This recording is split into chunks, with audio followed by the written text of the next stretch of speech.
तो दोस्तों income tax return में आपको इंट्राडे फ्यूचर या ऑप्शन से जो भी आपकी प्रॉफिट बनती है या फिर आपका लॉस होता है तो उसे कैसे रिपोर्ट करना है वो ये वीडियो में आपको बताया जाएगा। तो उससे पहले आपको ये जो कुछ चीज़ें बताई जा रही है उस पे आपको फोकस करना पड़ेगा और अच्छे से समझ लोगे तो काफ़ी चीज़ें आपकी आपको आपके माइंड में ये सारी चीज़ें जो जिसमें क्लैरिटी नहीं बनती है वो क्लैरिटी बन जाएगी कि कैसे इसको रिपोर्ट करना है। अब जहाँ तक बात है इक्विटी इंट्राडे की, ओके, तो यहाँ पे हमने अगर आप गौर से देखोगे तो इंट्राडे के लिए पर्टिकुलर स्टॉक में आपने कितनी क्वांटिटी बाय की है, क्या बाइंग प्राइस थी, क्या सेलिंग प्राइस थी, उसको लेके बाइंग वैल्यू क्या बनी है, सेल वैल्यू क्या बनी है, क्या प्रॉफिट बना है, सारी चीज़ें और एब्सोल्यूट टर्नओवर सारी चीज़ें इसमें डिस्कस की जाएगी। काफ़ी सिंपल लैंग्वेज में मैं चाहूँगा कि आपको चीज़ों को बताया जाए। मैं इसे लंबी लंबी बातें करके इसे थोड़ा कॉम्प्लेक्स बनाने की कोशिश नहीं करूँगा मैं, ओके।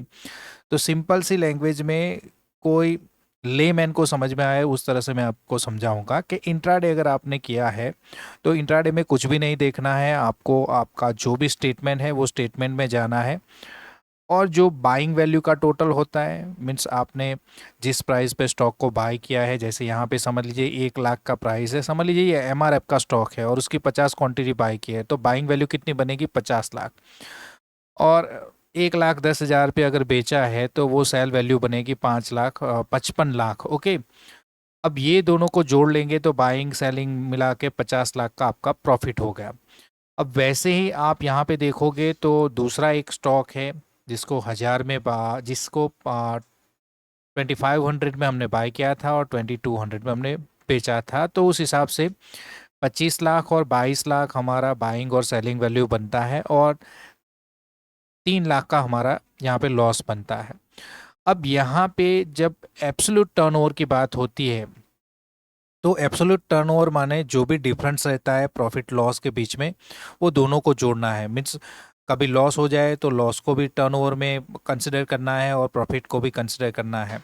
तो 50,000 सॉरी 5 लाख और 3 लाख दोनों को जोड़ लेंगे तो ये मिला के टर्नओवर हो जाता है 8 लाख का। मीन्स इक्विटी इंट्राडे में टर्नओवर 8 लाख का। एब्सोल्यूट टर्नओवर ही आपको सभी जगह पे कैलकुलेट करना है, ओके।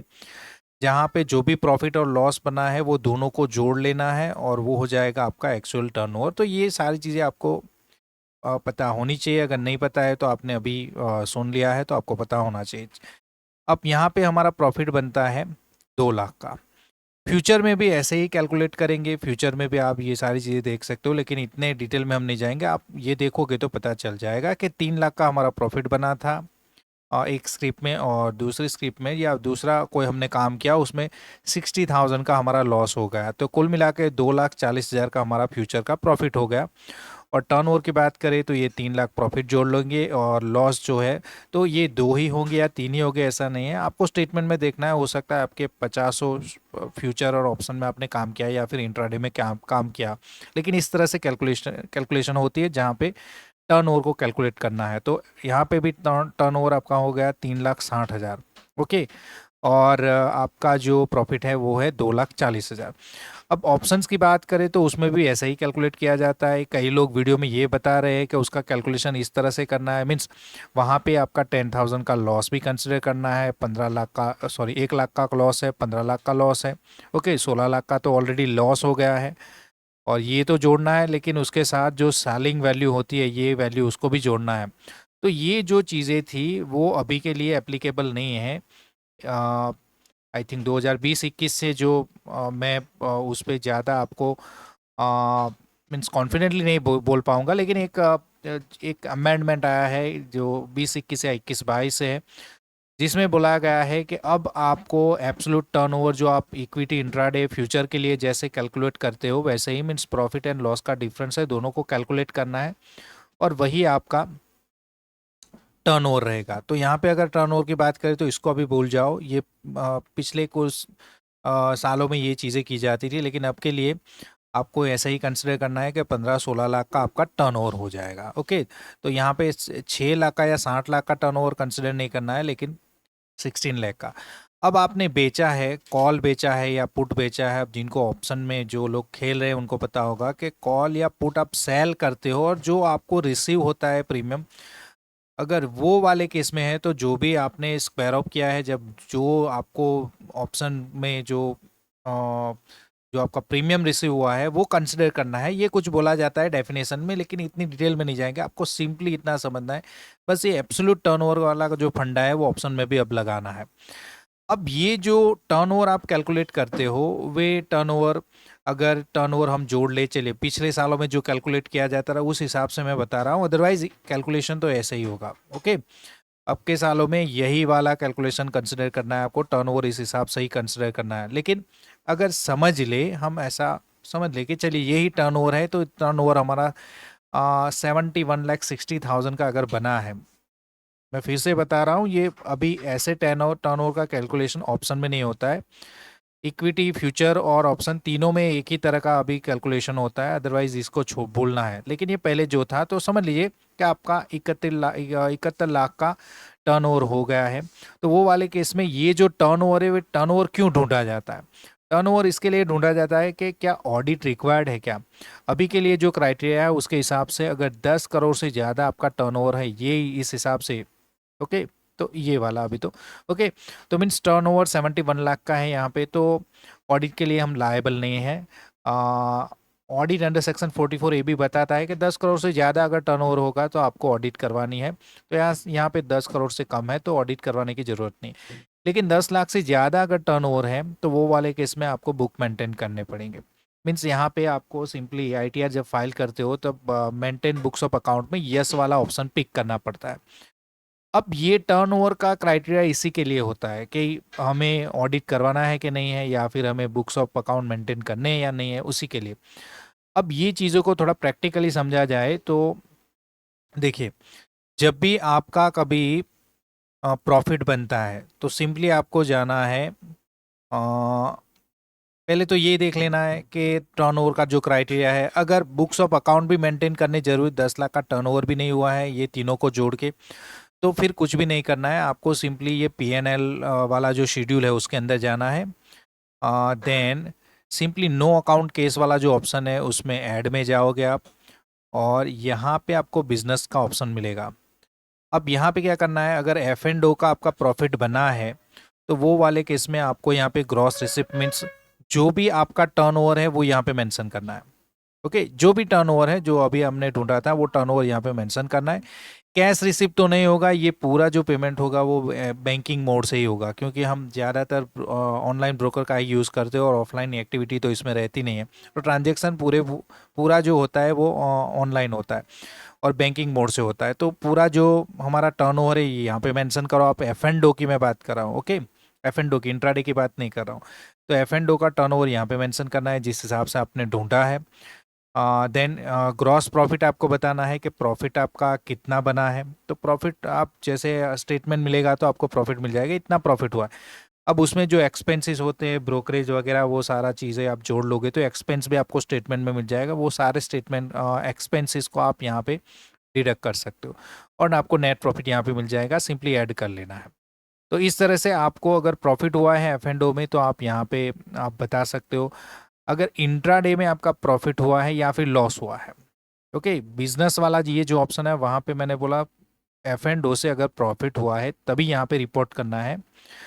स्पेकुलेटिव एक्टिविटी ये वाला जो ऑप्शन है वो इंट्राडे में आपका प्रॉफिट हुआ है या लॉस हुआ, दोनों आप यहाँ पे रिपोर्ट कर सकते हैं। पहले तो यहाँ पे टर्नओवर डालना है जैसे वहाँ पे डाला था, ग्रॉस प्रॉफिट डालना है, कोई एक्सपेंडिचर हुआ है तो यहाँ पे डालना है। अगर प्रॉफिट में आपको लगता है प्रॉफिट नहीं हुआ, लॉस हुआ, समझ लीजिए 10,000 का आपका लॉस हो गया, तो -10,000 लिख दीजिए, ये यहाँ पे रिफ्लेक्ट हो जाएगा। लेकिन यहाँ पे माइनस नहीं लिख पाओगे आप, ओके, माइनस की फिगर नहीं होती है यहाँ पे, अगर आप माइनस बताना भी चाहो तो नहीं होगा। ओके, देखिए ऐसे रिपोर्ट करोगे तो वो जीरो ही बताया जाएगा नीचे। ओके, तो यहाँ पे लॉस नहीं बता सकते, यहाँ पे आप लॉस बता सकते हो। उस इंट्राडे में कोई एक्सपेंसेस हुआ है आपका, ब्रोकरेज वगैरह, कुछ ट्रांजेक्शन टैक्सेस वगैरह लगे हैं, ट्रांजेक्शन चार्जेस वगैरह, तो वो यहाँ पे बता सकते हो। उसको माइनस में डालने की ज़रूरत नहीं। लेकिन प्रॉफिट को अगर लॉस हुआ है तो माइनस में डालना है, प्रॉफिट है तो आपको जिस हिसाब से डालते हो वैसे ही डालना है। चलिए, तो इस हिसाब से आपको प्रॉफिट एंड लॉस अगर इंट्राडे का है यहाँ पे आपको मेंशन करना है। दूसरी एक चीज़ कि अगर आपको लॉस बताना है तो वो वाले केस में आप ये जो ऑप्शन मैंने बताया वहाँ पे लॉस नहीं बता पाओगे, तो आपको जाना है ट्रेडिंग अकाउंट।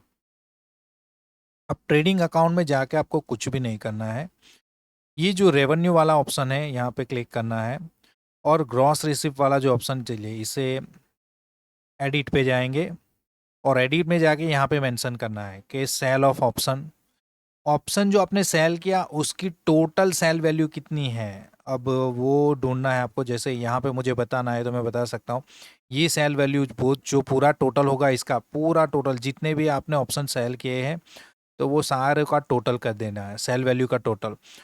और बाय वैल्यू का टोटल कहाँ पे डालना है वो भी मैं बताता हूँ। सेल वैल्यू यहाँ पे डाल दो सेल ऑफ ऑप्शन और यहाँ पे वैल्यू डाल दो। फिर दूसरा ऑप्शन ले लो, यहाँ पे आप ले लो सेल ऑफ फ्यूचर, या दोनों को जोड़ के sell of option and future दोनों का वैल्यू जो सेल वैल्यू है दोनों का भी यहाँ पे डाल सकते हो। तो ये दोनों कर सकते हो आप, यहाँ पे फ्यूचर का भी वैल्यू डाल दो। अब जहाँ तक बात है चलिए, तो ये आपको डालना है, मैं यहाँ पे फिगर नहीं डालूंगा, थोड़ा कॉम्प्लेक्स हो जाता है फिर, तो वो मुझे करना भी नहीं है। सिंपली आपको बता दिया है यहाँ पे जो भी फिगर होगी सेल ऑप्शन की, ओके, सेल वैल्यू जो भी टोटल होगी वो डालना है, फ्यूचर की जो होगी वो डालनी है आपको। देन इसका आपको डेबिट साइड भी मिल जाएगा। ओके, ये तो क्रेडिट साइड की बात हुई। अब डेबिट साइड आप जाओगे तो चलिए इसे ऐड कर लेते हैं पहले। ओके, तो ये रेवेन्यू वाला जो भी है वो यहाँ पे आपको सेल का जो वैल्यू है फ्यूचर का और ऑप्शन का वो मिल जाएगा। देन डेबिट टू इसमें जाना है आपको और इसमें आपको डायरेक्ट एक्सपेंसेस पे क्लिक करना है। अच्छा, यहाँ पे परचेज बताया गया है, ओके, परचेज बताया गया है तो आप क्या करोगे, फ्यूचर और ऑप्शन दोनों का जो बाइंग वैल्यू है, ये दोनों का जो बाइंग वैल्यू है ये बाय वैल्यू है, ओके, पूरा मीन्स जोड़ लेना है, इसका भी और इसका भी, जितनी भी आपकी मीन्स आपने ट्रेड किया हो ट्रांजेक्शन है वो सारा फ्यूचर और ऑप्शन का बाइंग वैल्यू जोड़ लेना है। और आप जो सेल हमने बताया था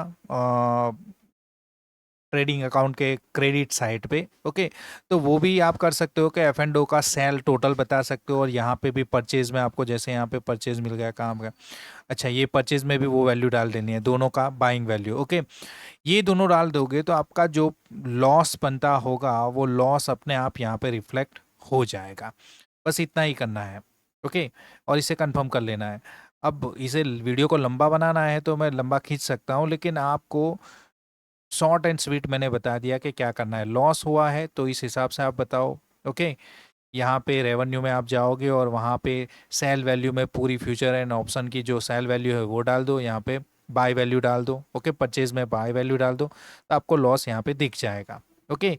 और बाकी के जो शेड्यूल होंगे उसमें वो रिफ्लेक्ट होता रहेगा, तो वो आपको ज़्यादा उसके लिए आपको ज़्यादा वरी करने की ज़रूरत नहीं है, वो अपने आप रिफ्लेक्ट होगा सारी चीज़ें। तो यहाँ पे जो भी लॉस होगा वो लॉस अपने आप रिफ्लेक्ट हो जाए। तो इस हिसाब से आप ये जो शेड्यूल है मैंने सिंपली बता दिया, अदरवाइज इसको अभी भी काफ़ी लंबा कर सकता हूँ मैं, लेकिन करने की ज़रूरत नहीं है, ओके। एक तो पहला काम क्या किया हमने, एक तो 10 लाख से ज़्यादा टर्नओवर हो गया है तो वो वाले केस में आपको एक ऑप्शन मिलेगा, आपको जनरल वाले शेड्यूल में ऑडिट का ऑप्शन मिलेगा, उसमें बोला जाएगा अकाउंट मेंटेन करते हो आप, तो वहाँ पे सिंपली यस करना है, ट्रेडिंग अकाउंट में जाना है और लॉस जैसे बताया वैसे आपको लॉस बताना है। अगर 10 लाख से ज़्यादा टर्न ओवर नहीं है तो वो वाले केस में आपको पीएनएल में जाना है, और हमने जैसे स्पेकुलेटिव इनकम को और एफ एंड ओ को रिपोर्ट करना मैंने बोला था, अगर प्रॉफिट हुआ है तो वहाँ पे आप मेंशन कर सकते हो, ओके। और हो सकता है फ्यूचर एंड ऑप्शन में आपको प्रॉफिट हुआ हो और 10 लाख से ज़्यादा टर्न ओवर भी बढ़ गया हो, तो वो वाले केस में मेंटेन अकाउंट करके यही चीज़ें करनी है आपको, ओके। तो बस इतना कुछ करना है आपको, बाकी कुछ खास है नहीं यहाँ पे, ओके।